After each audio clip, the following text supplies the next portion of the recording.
지금 현대차의 주가는 자동차 밸류만 봐도 고평가는 아니다. 그런데 이게 지금 보스턴 다이내믹스의 지분 가치와 그리고 향후 휴머노이드 로봇의 선두주자가 될 수 있는 그런...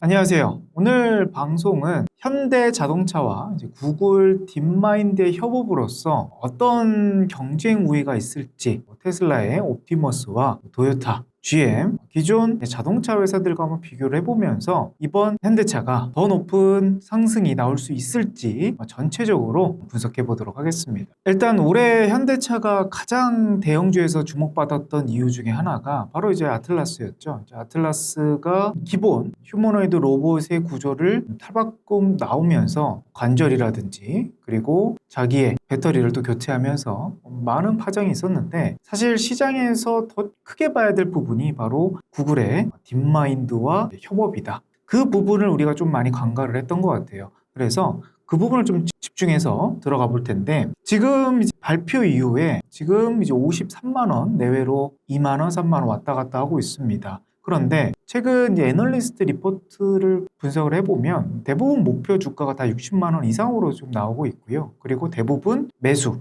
의견이거나 목표가를 상향하는 기사들이 1월달, 2월달 계속 좀 나오고 있다는 게 지금 시장에서 긍정적으로 좀 보이고 있고요. 그래서 이제 현대차가 구글 딥마인드와 협업으로서 이제 피지컬 AI의 선두 주자가 될 수 있는 이유를 한번 들어가 보도록 할게요. 사실 우리가 딥마인드, 우리가 예전 한 10년 전인가요? 이세돌과 알파고 바둑 대결을 우리가 기억을 하실 텐데, 그게 벌써 뭐 한 10년이 넘은 것 같아요. 5년 됐으려나? 그런데 그 인공지능을 개발하고 있는 구글의 이제 자회사가 딥마인드입니다. 그래서 이미 우리가 챗 GPT의 인공지능이 지금 도입된 지가 한 3, 4년 정도 됐잖아요. 근데 이미 10년 전부터 이런 빅데이터를 다루면서 AI를 구성했던 게 이제 딥마인드였는데, 그 딥마인드와 이제 구글과 이제 합작으로서 이제 로봇을 만드는 건데, 하드웨어는 현대차의 자회사 보스턴 다이내믹스가 구조적으로 좀 만들고, 관절이라든지 이런 신체 움직임은, 근데 두뇌는 현대차에서 만드는 게 아니고 바로 구글의 딥마인드가 만들면서, 이게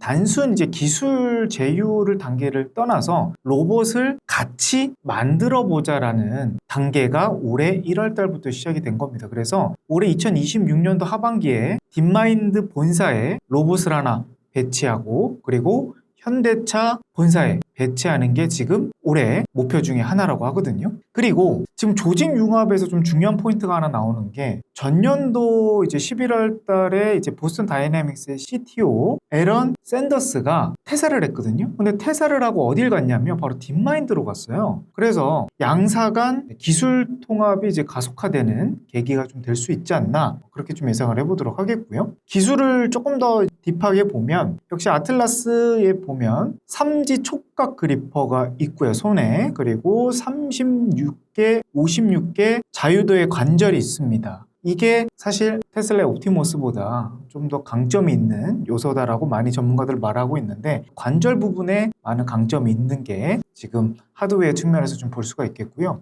소프트웨어 측면에서는 사실 3D, 비전 언어 행동이라 하는 모델을 사용을 하면서 입체적인 인지 능력이 있는 기능이 이제 아틀라스에게 있다라고 보시면 될 것 같고요. 자, 그러면 지금 이 생태계에서 현대차가, 그러니까 보스턴 다이내믹스가 하드웨어를 담당을 하고 결국 그 안에 들어가는 반도체를 엔비디아, 전년도에 발표를 했죠. 엔비디아의 칩을 쓰겠다고. 그리고 두뇌는 구글의 딥마인드, 그리고 제미나이를 쓰면서 지금 이 삼각편대를 뛰어넘을 수 있는 기업은 현재로는 없다. 그러니까 테슬라 같은 경우는 소프트웨어도 자체적이고 하드웨어도 자체적이고 모든 이런 수직 계열의 폐쇄적인 구조를 갖고 있는 로봇이라 본다 그러면, 사실 지금 현대차의 아틀라스 같은 경우는 좀 협업이 좀 잘 되어 있는 두뇌, 그리고 하드웨어, 그리고 이제 반도체까지 해서, 그래서 이 시너지가 조금 더 파급력이 크지 않을까라는 예상을 좀 해보도록 하겠고요. 그리고 이번 2026년도 들어와서 이제 현대차의 의지도 우리가 확인이 됐죠. 결국 2030년까지 총 150조 원 이상의 압도적인 투자를 하겠다고 했는데, 전년도에는 기존 계획을 한 90조 정도로 예상을 했었어요.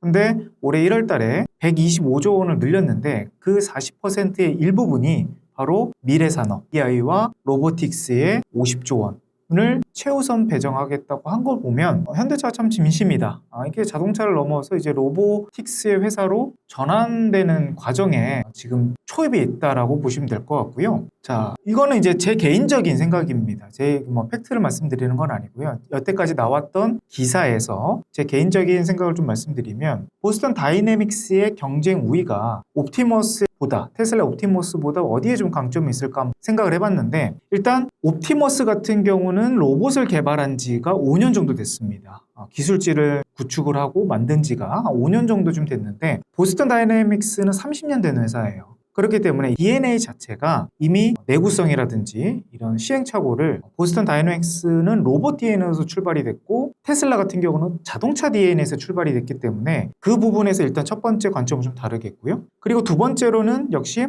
공장이 있습니다. 그러니까 지금 테슬라가 기존에 이제 테슬라 자동차 공장을 로봇 공장으로 개조를 시켜가지고 가는 구조로 간다 그러면, 현대차 같은 경우는 아예 로봇 공장을 2028년도까지 완공을 짓겠다라는 계획이 지금 나와 있기 때문에 스타트부터 설계까지 해서 조금은 더 디테일하게 들어간 부분이 좀 있지 않나 그렇게 보여지고, 결국 산업용 내구성이 좀 있을 것 같아요. 그러니까 휴머노이드 같은 로봇이라 하더라도 테슬라 같은 경우는 그 산업 현장에 투입됐던 적이 거의 없기 때문에 최대한 사람과 유사하고 최대한 움직임이 편한 이런 강점의 로봇을 만드는 반면에, 보스턴 다이내믹스의 아틀라스 같은 경우는 최근 현대차에서도 지금 스팟이라고 로봇계가 이미 현대차 공장 안에 이미 지금 돌아다니면서 데이터를 많이 구축을 했고, 그리고 아틀라스 로봇 같은 경우는 이미 내구성이 탄탄하기 때문에 그 부분에서 차이점이 좀 있지 않나 이렇게 좀 예상을 해보도록 하겠습니다. 그리고 경쟁 우위 두 번째입니다. 이제 범용 물리 지능인데, 테슬라의 AI가 엄청 뛰어나긴 합니다.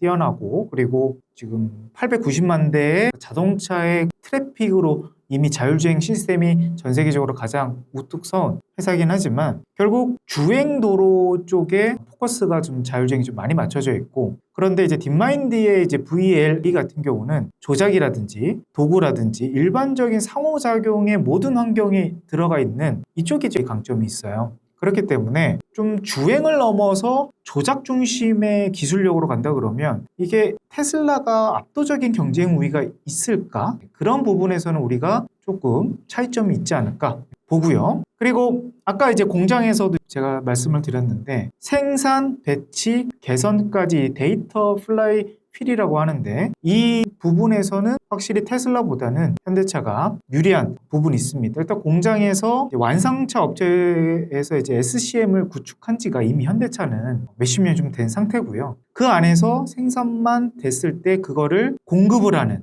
글로브스가 있겠고요. 그리고 액추에이터를 공급하는 현대 모비스도 있고, 이미 내부 시스템까지 해서 완벽하게 구축이 되어 있고, 그리고 이제 AI 시스템을 도입을 해서 개선까지 나올 수 있는 부분이 있는데, 이번 테슬라 같은 경우는 2025년도에 사실 옵티머스를 5,000대 만들기로 2년 전부터 얘기를 해놓은 상태였어요.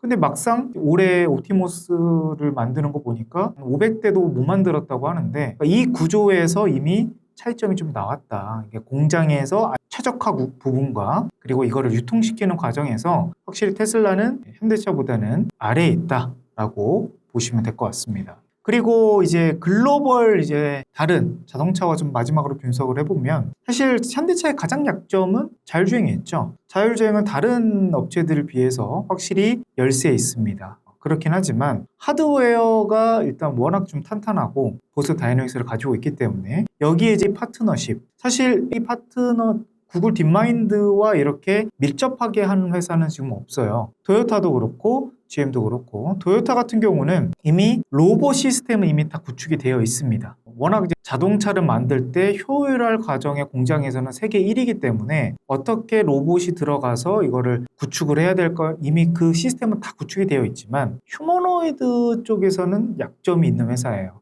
그러니까 산업용에서 손가락이라든지 아니면 이런 팔이라든지 이런 움직임의 로봇 공장을 만들 수는 있는데, 사람 모양의 로봇은 아직은 좀 부족하다는 의견이 좀 많고, GM 같은 경우는 일단 로봇 업종이 없습니다. 로봇 없고 지금 자율주행 쪽으로 많이 포커스가 맞춰져 있는데, 일단 그래도 2024년도에 불미스러운 보행자 그런 사고 때문에 GM 같은 경우는 다른 또 자동차 회사들 비해서 좀 자율주행이 조금 앞서가고 있긴 하지만 더 확장성은 좀 부족하고 있는 그 정체기에 있는 게 좀 GM이다. 그래서 자율주행 측면에서는 현대차가 좀 약하긴 하지만 이 부분을 소프트웨어 쪽에서 좀 도움을 받는다 그러면 강점이 있다라고 좀 말씀을 드리겠고요. 이제 리스크는 역시 올해 안에 모델이 하나, 테스트 모델이 하나 나오느냐, 이게 좀 첫 번째 현대차의 또 리스크일 것 같고요. 안 나올 수도 있으니까 지연될 수도 있는 거고, 두 번째로는 올해 이제 라스베가스에서 아이오닉을 웨이모를 통해서 구글의 자율주행을 통해서 이제 라스베가스의 자율주행을 시도를 합니다. 근데 이게 잘 되면 좋은데 잘 안 될 수도 있고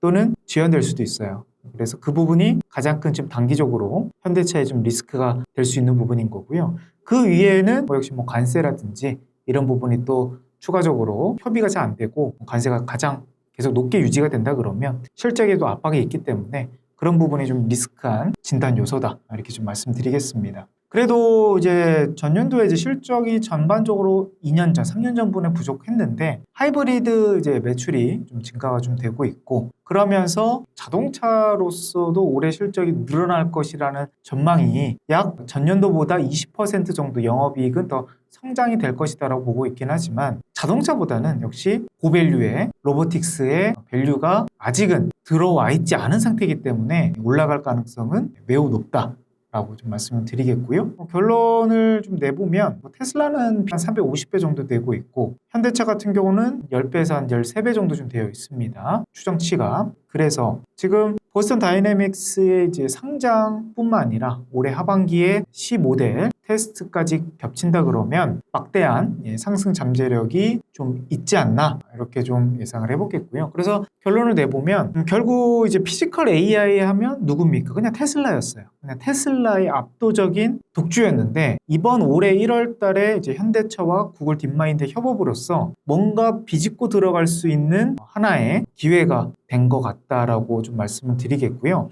지금 현대차의 주가는 자동차 밸류만 봐도 고평가는 아니다. 그런데 이게 지금 보스턴 다이내믹스의 지분 가치와 그리고 향후 휴머노이드 로봇의 선두주자가 될 수 있는 그런 가능성을 본다 그러면 지금 가격보다는 훨씬 더 올라갈 가능성이 높다라고 결론을 내면서 오늘 방송은 이렇게 정리해 보도록 하겠습니다. 또 영상을 보시다가 또 다음 영상이 또 궁금하시거나 도움이 되셨다 하신다 그러시면 좋아요와 구독 버튼 한 번 더 부탁드리도록 하겠습니다. 다음 영상에서 뵙도록 할게요. 자, 감사합니다.